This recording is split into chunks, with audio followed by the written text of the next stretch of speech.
Hello viewers, welcome to my new another mini blog. কেমন আছো সবাই? আশা করি তোমরা সবাই ভালোই আছো। আজকের দিনটি ছিল জানুয়ারি মাসের 15 তারিখ ও বাংলা মাসের মাঘ মাসের 1 তারিখ। এই ভিডিওটি আমি আজকে আপলোড করলাম কারণ প্রচণ্ড শরীর খারাপ থাকার জন্য কোনো ভিডিও আমি এডিট করতে পারিনি। সো গুড আফটারনুন বন্ধুরা, কেমন আছো সবাই? এখন বাজে দুপুর 2:30। মাঠ থেকে তাড়াতাড়ি করে বাড়ি এসে গোসল করে জামা প্যান্ট পরে আমরা রাস্তায় এসে দাঁড়িয়েছিলাম। এরপর আমরা টোটোর মধ্যে উঠে পড়লাম। আমরা আগের দিনে যে টোটোওয়ালাকে কল করেছিলাম সে তো আসেনি, তাই আমাদের অনেকটাই লেট হয়ে গেছিল। আর এখন আমরা সবেমাত্র ওভারব্রিজ ক্রস করলাম। এরপর তেলিপুকুরের রাস্তা ধরে সোজা আমরা চলে এলাম সদরঘাট ব্রিজের কাছে। এসে দেখি প্রচন্ড ভিড়। আমরা এখন টোটো থেকে নেমে সবেমাত্র মেলার মধ্যে প্রবেশ করলাম। এসেই আমরা দেখতে পেলাম জাদু খেলা দেখাচ্ছে। এখানে এসে আমার নৌকা দেখে প্রচন্ড ইচ্ছে হলো নৌকাতে চাপার জন্য। এরপর আমি নৌকায় চেপে পড়লাম। আমি যখন অনেকটাই ছোট ছিলাম তখন একবার হয়তো চেপেছিলাম, আর এই একবার মাত্র 10 মিনিট ঘুরিয়ে আমাদেরকে আবার নামিয়ে দিল। এরপর আমরা কাকুকে টাকাটা দিয়ে আমরা চলে এলাম পাপড় খাওয়ার জন্য। এই ঘুড়ির সুতো চারিদিকে এতটা পরিমাণ পড়ে আছে, পায়ে লাগলে অবস্থা খারাপ হয়ে যাবে। এই মেলাতে প্রচন্ড ভিড় ছিল। চারিদিকটা দেখো বন্ধুরা কত সুন্দর লাগছে। দেখো বন্ধুরা এই বাচ্চাটাকে পিঠে বেঁধে কেমন করে মেলা ঘুরছে।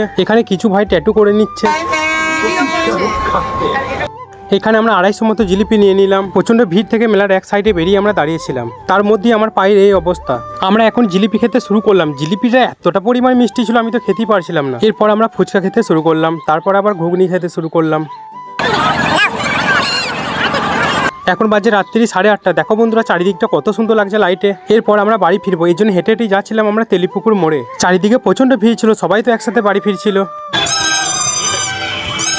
এখানে এসে আমরা যে কাকুর সাথে টোটো এসেছিলাম সেই কাকুকেই আমরা ফোন করছিলাম। কাকু চলে এসেছে, আমরা টোটোয় উঠে পড়লাম। এখন আমরা সবে মাত্র জমজম বিরিয়ানির কাছে এসে পৌঁছালাম। আমরা রাত্রিরে খাবারটা এখানেই খেয়ে নেবো। আমরা সবাই নিজ নিজের জায়গায় বসে পড়লাম। বিসমিল্লাহ বলে খাবার খেতে শুরু করলাম। এখানে আমরা খাবার খেয়ে পেমেন্টটা মিটিয়ে দিলাম। বাইরে এসে টোটোর মধ্যে বসেছিলাম কিছুক্ষণ। এখন টোটো ছেড়ে দিল, ওভারব্রিজের কাছে এসে পৌঁছালাম। আমার তো বাড়ির জন্য কোনো কিছু নেওয়াই হয়নি, এর জন্য আমরা দেওয়ানদিঘি মোড়ে এসে মিষ্টি নিয়ে বাড়ি ফিরে মিনি ব্লগটা এখানেই শেষ করলাম বন্ধুরা।